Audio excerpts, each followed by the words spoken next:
The live TV, सच सबसे आगे। नमस्कार, मैं हूं Iqbal Parvez. The live TV में आपका स्वागत है। साथियों, देश में इन दिनों मुसलमानों को हर जगह से मारने की धमकी दी जा रही है, हर जगह काटने की धमकी दी जा रही है। और ये धमकी जो है सो सैकड़ों हज़ारों लोगों की भीड़ में, यानी पब्लिक मंच पर लोग खड़े होकर दे रहे हैं। अजीब अजीब मुल्लों को काट दो के नारे लगाए जा रहे हैं, मुल्लों को ठोक दो के नारे लगाए जा रहे हैं साथियों। और ये सब भारतीय जनता पार्टी खामोशी से बैठकर देख रही है। जी हाँ, और देख ही नहीं रही है, क्योंकि भारतीय जनता पार्टी के ही लोग इस तरह मुसलमानों को धमकी दे रहे हैं जान से मारने की। अगर भाई सरकार ये कहे या प्रशासन ये कहे कि साहब इसमें आम आदमी है, तो ये कहना बिल्कुल गलत होगा, क्योंकि ये आम आदमी नहीं है। एक आदमी सूरजपाल सिंह है। हम आपको दो वीडियो दिखाने जा रहे हैं जिसको देखकर आपके रोंगटे खड़े हो जाएंगे साथियों। एक आदमी है सूरजपाल सिंह, जो करनी सेना का अध्यक्ष है, और अब उसे भारतीय जनता पार्टी का पिछले ही दिनों प्रदेश प्रवक्ता बनाया जा चुका है। वो भी उस दिन बनाया गया जब उससे कुछ दिन पहले ही उसने हरियाणा में महासभा करके मुसलमानों को काटने की बात कही थी, मुसलमानों को का मर्डर करने की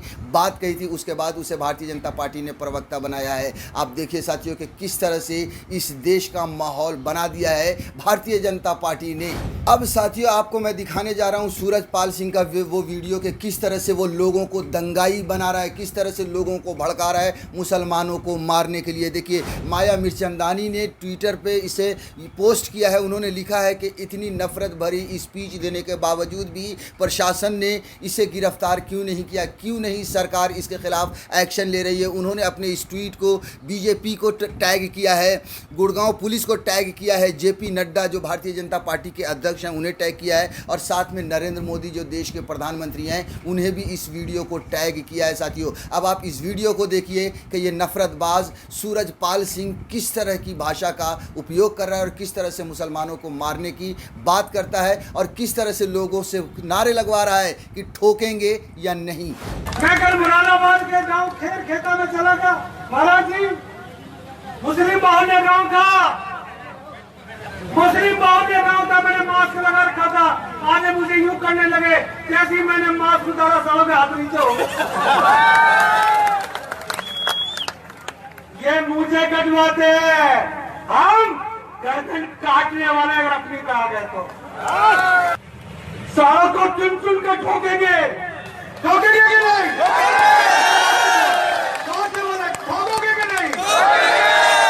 एक नेताजी का फोन आया, थोड़ा गुस्सा कम करना। क्यों भाई, मैं हिजड़ा हूं क्या? शिकायत ऊपर तक जा रही है। अबे क्या करोगे? सोना की शमशान समिति का प्रधान 27 साल से, मुझे पता है यही अगर देश के अंदर इतिहास बनाना चाहते हो, इतिहास बनना नहीं है, इतिहास बनाना है। ना तैमूर पैदा होगा, ना औरंगजेब, बाबर, हुमायूं पैदा होंगे। हम 100 करोड़ है, और ये 20 करोड़ का जो नेता बनता ओवैसी नाम का कुत्ता, वो हमको आंख दिखा जाए हमारे। तो साथियों, आपने देख लिया सूरजपाल सिंह का नफरत भरा बयान और नफरत भरा भाषण। किस तरह से वो लोगों को दंगाई बना रहा है, किस तरह से युवाओं को दंगाई बना रहा है। अब आपको एक और वीडियो दिखा रहे हैं, उसमें एक युवा है, इसी तरह से दंगा भड़काने की कोशिश कर रहा है, और इसी तरह से वो कह रहा है कि जब मुल्ले काटे जाएंगे राम राम चिल्लाएंगे। हमने देखा है कि किस तरह से लोगों को ज़बरदस्ती पकड़कर मारा जाता है, पीटा जाता है मुसलमानों को, और उनसे जय श्री राम के नारे लगवाए जाते हैं साथियों। ये ऐसे ही युवा हैं, ये ऐसे ही दंगाई युवा हैं, और इन्हें दंगाई भारतीय जनता पार्टी ने बनाया है। सूरजपाल सिंह अम्मू जैसे लोगों ने बनाया साथियों। इस वीडियो को ट्वीट किया है वरिष्ठ पत्रकार विनोद कापड़ी ने, और आपको बता दें कि इसकी तस्वीर कम दिखेगी, आवाज़ आ रही है उसके भाषण की, क्योंकि वहाँ पर किसी ने मोबाइल से शूट किया है, तो आम लोगों की जो है सो भीड़ ज़्यादा दिखाई देगी। और इन्होंने, जो विनोद कापड़ी हैं, उन्होंने भारत के गृह मंत्री अमित शाह और भारत के प्रधानमंत्री नरेंद्र मोदी दोनों को टैग किया है, और आप लिखा है, इन्होंने आग्रह किया साथ में कि आप दोनों संवैधानिक पद पर हैं, कम से कम ये घोर आपत्तिजनक वीडियो देखकर शायद अपने कर्तव्य का निर्वाह करें।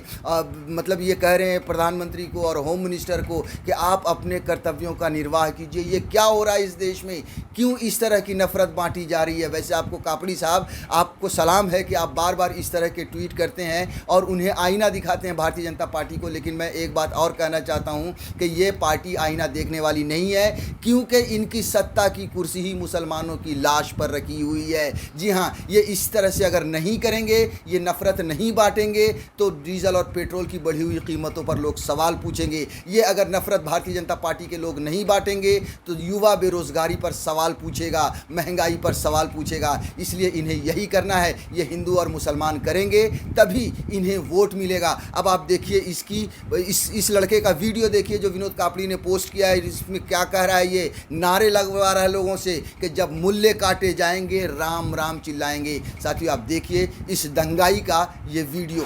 जब राम भक्त गोपाल 100 किलोमीटर दूर जामिया जा सकता है सीए के समर्थन में, तो कटौती ज्यादा दूर नहीं है।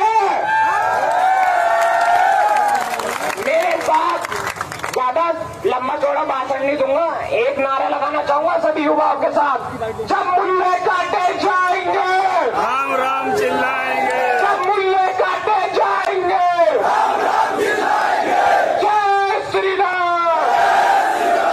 साथियों सुन लिया आपने कि ये युवा है, ये इस देश का भविष्य है, मगर किस तरह से इसे दंगाई बनाया जा चुका है और फिर अब ये हज़ारों लाखों लोगों को दंगाई खड़ा होकर बना रहा है। लेकिन सरकार तमाशा देख रही है, पुलिस प्रशासन तमाशा देख रही है। आपको याद होगा कि असदुद्दीन ओवैसी के भाई अकबरुद्दीन ओवैसी ने ये उन पर आरोप लगा था कि उन्होंने ये कहा था कि साहब 15-20 लाख करोड़ जो मुसलमान हैं उन पर पुलिस अत्याचार करती है, अगर दंगा होता है तो पुलिस उन्हें जो है सो मारती है, अगर पुलिस हट जाए, साइड हो जाए, तो ये 20-25 करोड़ या 15 करोड़ मुसलमान है, 100 करोड़ मुसलमानों पर भारी पड़ेंगे, ये दिखा देंगे अपनी ताकत को। ये अकबरुद्दीन ओवैसी पर आरोप लगा था। आज तक पूरे देश में साथियों चर्चा होती है, हर रोज़ गोदी मीडिया पर जब भी कोई हिंदू मुसलमान की बात आती है तब उसी केस को बताया जाता है, जबकि उस पर FIR की गई, उस पर जो है सो अदालत में मामला चल रहा है। साथियों असदुद्दीन ओवैसी से भी बार बार गोदी मीडिया यही सवाल पूछती है कि आपका भाई इस तरह से नफरत बांटता है, मगर गोदी मीडिया और पुलिस प्रशासन और अदालतें और सरकार कहाँ चुपचाप बैठी होती हैं जब इस तरह के नफरतबाज दंगाई खड़े होकर मुसलमानों को काटने की बात करते हैं। साथियों आप देखिए कि जब ये मुसलमानों को काटने की बात करते हैं तभी उन्हें जो है सो उसका इनाम दिया जाता है। जी हाँ, सूरजपाल सिंह अम्मू ने जब आसिफ की जो मॉब लिंचिंग हुई थी हरियाणा में, तब उस पर आसिफ पर आरोप लगाया गया था। क्या आरोप लगाया गया था कि साहब वो बहन बेटियों की इज्जत, ये तस्वीरें, नंगी तस्वीरें या आपत्तिजनक तस्वीरें खींचता है तो क्या हम उसको नहीं मारेंगे। ये सूरजपाल सिंह का बयान था। उसने ये कहा था कि अगर तस्वीर खींचेंगे तो क्या हम उसका मर्डर भी नहीं करेंगे। खुल्लम खुल्ला उसने मुसलमानों को मारने की धमकी दी थी। साथियों उसके बावजूद भारतीय जनता पार्टी ने उसे अध्यक्ष अम्मू बने प्रदेश प्रवक्ता। जी हाँ, भारतीय जनता पार्टी ने उसे प्रदेश प्रवक्ता बनाया। ये खबर भी छपी थी कि भाजपा की नई टीम में करनी सेना अध्यक्ष सूरजपाल अम्मू बने प्रदेश प्रदक्ष। भाजपा प्रदेश अध्यक्ष ओम प्रकाश धनखड़ ने शुक्रवार को नई टीम घोषित कर दी, जिसमें विभिन्न नेताओं को प्रकोष्ठों में संयोजक के साथ ही मीडिया विभाग में अहम दायित्व सौंपा गया है। इसमें गुरुग्राम को अहमियत देते हुए 12 नेताओं को शामिल किया है। इसमें करनी सेना के राष्ट्रीय अध्यक्ष सूरजपाल अम्मू को प्रदेश प्रवक्ता की अहम जिम्मेदारी सौंपी गई है। आप सोचिए कि इस आदमी ने मुसलमानों को काटने की, खुल्ला मारने की बात कही है, मर्डर करने की बात कही है। उसके बाद भारतीय जनता पार्टी ने इसे जो है सो सम्मानित किया है साथियों एक तरह से, और इसे बड़ी जिम्मेदारी दी है, अपनी पार्टी में प्रवक्ता तक बना दिया है। आप एक झलक उस वीडियो की भी सुन लीजिए कि इसने किस तरह से सूरजपाल अम्मू ने मुसलमानों को धमकी दी थी। हमारी बहन बेटियों की नकली पिक्चर बनाते हैं, हम उनका मर्डर भी ना करें। साथियों आपने सुन लिया कितना भड़काऊ बयान देता है ये आदमी, मगर पुलिस इसके खिलाफ कुछ नहीं करती। इसे सम्मानित किया जाता है, इसे भारतीय जनता पार्टी में पद मिलता है, और यही वजह है कि देश के हालात और ज़्यादा बिगड़ते जा रहे हैं। ऐसे लोग खड़े होकर रात दिन दंगाइयों को जन्म दे रहे हैं साथियों। और ये जो आसिफ पर आरोप लगा रहे हैं, मैं ये पूछना चाहता हूँ कि अगर आसिफ ने इस तरह का घिनौना काम किया था तो फिर पुलिस कहाँ थी, सिस्टम कहाँ था? उसे मौत की सज़ा देने का अधिकार किसे है, कानून को या आम जनता को, या फिर उन लिंचिंग करने वाली भीड़ को जो हिंसक हो जाती है साथियों? मगर ऐसा कुछ नहीं है। देखिए सीधी सी बात है कि सिर्फ और सिर्फ नफ़रत के नाम पर, नफ़रत की बिना पर मुसलमानों को इस देश में मारा जा रहा है, उनकी हत्याएं की जा रही हैं, क्योंकि ऐसे लोग खड़े होकर दंगाइयों को जन्म दे रहे हैं। द लाइव टीवी, सच सबसे आगे।